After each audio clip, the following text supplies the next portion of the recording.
మెల్లగా పాకుతున్న చల్లని కాఫీ. పూర్తి వివరాలకు చదవండి రేపటి సాక్షి దినపత్రిక. ఇదే అంశంపై పూర్వపలాలు మా కరెస్పాండెంట్ నాయుడు అందిస్తారు. ఓటు నాయుడు. ఫార్మా కంపెనీ ప్రమాదంలో చనిపోయిన వారికి ₹1 పరిహారంపై జిల్లా కలెక్టర్కు అలాగే బాధిత కుటుంబాలకు మధ్య ఏకాభిప్రాయం కుదరలేదు. ₹1 ఇప్పించే ప్రయత్నం చేస్తామని కలెక్టర్ చెప్పినప్పటికీ కూడా ఆ మాటలను ఎవరైతే బాధిత బంధువులు ఉన్నారో వారందరూ కూడా ఏమాత్రం కూడా విశ్వసించలేదు. ₹1 ఇస్తామనేది వెంటనే తమకు ఇవ్వాలని వాళ్ళు అడుగుతున్నారు. మళ్ళీ ఈ రోజు దాటితే రేపు అధికారులు తమను పట్టించుకోరని చెప్పి ఒక ఆందోళన కూడా వ్యక్తం చేస్తున్నారు. కలెక్టర్ అలాగే బంధువుల మధ్య ఎటువంటి డిస్కషన్ జరిగిందనే విషయాలు మనతో మాట్లాడడానికి చనిపోయిన వారి తాలూకు బంధువులు ఉన్నారు. సార్ చెప్పండి, కలెక్టర్ గారు కలిసి మీరేమి అడిగారు, ఆయన ఏం చెప్పారు? కలెక్టర్ గారికి వచ్చి మా న్యాయం చేయమని అడిగాము సార్. కలెక్టర్ గారు అంతవరకు రాలేదు. వచ్చారు, వచ్చిన తర్వాత ₹1 ఇస్తాము, 3 daysలో ఇస్తాము, బాడీ తీసుకెళ్ళిపోయి అన్నారు సార్. కరెక్టే, ₹1 3 days ఇస్తారు. అక్కడ జరిగేది అనకాపల్లి. ఇక్కడ వచ్చిన కలెక్టర్ వైజాగ్ కలెక్టర్ గారు వచ్చారు. రేపు ₹3 ఇస్తాం అంటారు. సరే వెళ్ళొచ్చి ఇంటికి, అక్కడికి వెళ్తే కలెక్టర్ ఆఫీస్ మాకు సంబంధం అనకాపల్లి అంటారు. అనకాపల్లి కలెక్టర్ గారికి వచ్చి భరోసా ఇవ్వలేదు.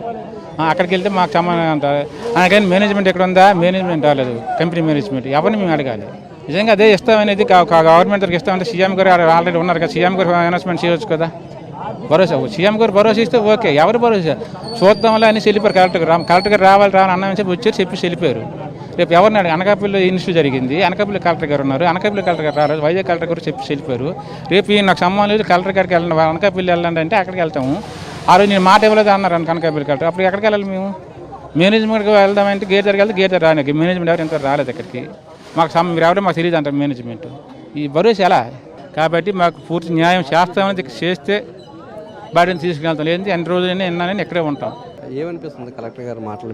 మీరు కూడా విశ్వసిస్తారా, లేదంటే బాధితులతో పాటు మీరు కూడా ఇక్కడే నిరసన కార్యక్రమం చేపట్టారు? నిన్న చనిపోయారు, 14 మంది చనిపోయారు. ఈరోజు కూడా ప్రభుత్వం స్పందించి వాళ్ళకి నష్టపరిహారము ముఖ్యమంత్రిగా ప్రకటించకపోవటం చాలా శోచనీయమైనటువంటిది. కానీ ఇక్కడికి వచ్చారు, కేజీహెచ్లో పోస్ట్ మార్టం కోసం వచ్చినాయి.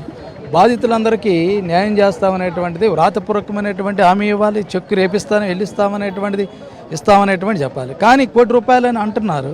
₹1 ఇస్తే జీవితం అవుతుందా? పిల్లలు చాలా 4 సంవత్సరాలు 5 సంవత్సరాలు క్రితం పెళ్ళిళ్ళు అయినటువంటి వాళ్ళు అత్యధిక మంది చనిపోయినటువంటి వాళ్ళు, ఇంకా కొంతమంది చావు బతుకులతో ఉన్నారు. మరి వాళ్ళ కుటుంబంలో ఏంటి? వాళ్ళ భార్య వాళ్ళకి ఉద్యోగం ప్రభుత్వం ఏమైనా కల్పిస్తుందా? వాళ్ళకి ఇల్లు లేదు, ఇల్లు ఏమి కల్పిస్తుందా లేదా? లేకపోతే వాళ్ళ యొక్క పిల్లల యొక్క చదువు ఏమిటి? ఇవన్నీ ప్రభుత్వము ఒక సమగ్రమైనటువంటి వాళ్ళకి కుటుంబాన్ని ఆదుకునేటటువంటి ప్రకటన చేయాలి కదా. ఎందుకంటే చంద్రబాబు నాయుడు గారు కంపెనీల యజమానులకు అనుకూలంగా ఉంటాడు, కార్మికులకు వ్యతిరేకం. జనరల్గా ఆయన యొక్క విధానం అది. గత నెల రోజుల నుంచి ఆయన అడావుడి అంతా కూడా కంపెనీలు. ఇలాంటి కంపెనీలు ఇతర దేశాల్లో తరిమేసినటువంటి పాతబడినటువంటి టెక్నాలజీని తీసుకొచ్చేసి, యంత్రాలను తీసుకొచ్చి ఇక్కడ ఫార్మా కంపెనీలు పెట్టి రోజుకోటి పేలిపోతుంది, రోజుకొకరు చనిపోతున్నారు. మరి వాళ్ళకి ఏమిటి? ఈ అరికట్టడానికి, ప్రమాదాలు జరగకుండా అరికట్టడానికి చంద్రబాబు నాయుడు గారు ఏమన్నా చేస్తారు? వాళ్ళ జీతాలు చూస్తుంటే గొర్రెతోక బెత్తడంతా. ప్రభుత్వం నుంచి ఎటువంటి భద్రతా చర్యలు లేవు. మరి ఇలాంటి తుమ్మితే ఊడిపోయేటటువంటి ఉద్యోగాలు, రోజు ఎప్పుడు ప్రాణం పోద్దే బిక్కుమని బతికేటటువంటి పరిస్థితి, పర్యావరణం లోపల సేఫ్టీ మెజర్స్ లేనటువంటి ఈ కంపెనీల్లో ఇంత దారుణంగా ఉంటే దాని మీద ఆడిట్ జరపడం, ఇన్స్పెక్షన్ చేయడం లేకుండా చేస్తున్నారు. అందువల్ల ఈ ప్రమాదాలకు కారణం ఇప్పుడు ఉండేటటువంటి ప్రభుత్వం అరికట్టేటటువంటి చర్యలు తీసుకోవాలి. కార్మికులకు అనుకూలమైనటువంటి విధానాలు రూపొందిస్తే వీటిని అనేటువంటి నిరోధించవచ్చు తప్పనిసరిగా. అందువల్ల ఈ చనిపోయినటువంటి వాళ్ళందరికీ ముఖ్యమంత్రి గారు ప్రకటన చేయాల్సిందే. వామపక్ష పార్టీ నేతలు మాత్రం చంద్రబాబు నాయుడు పరిశ్రమలకు కొమ్ము కాస్తారు, కార్మికులకు వ్యతిరేకంగా వ్యవహరిస్తారు. ఎందుకు ఇప్పటి వరకు కూడా కూటమికి సంబంధించిన ఒక్క నేత కూడా చనిపోయిన వారి కుటుంబాలను పరామర్శించలేదని, కాలం చెల్లిన పరిశ్రమల్లో సరైన తనిఖీ లేకపోవడంలో ఇటువంటి ప్రమాదాలు జరుగుతున్నాయి. వీటిని అరకట్టవలసిన బాధ్యత ప్రభుత్వం మీద కూడా ఉందని చెప్తున్నారు. కెమెరామెన్ ఈశ్వర్తో నాయుడు, విశాఖపట్నం నుంచి.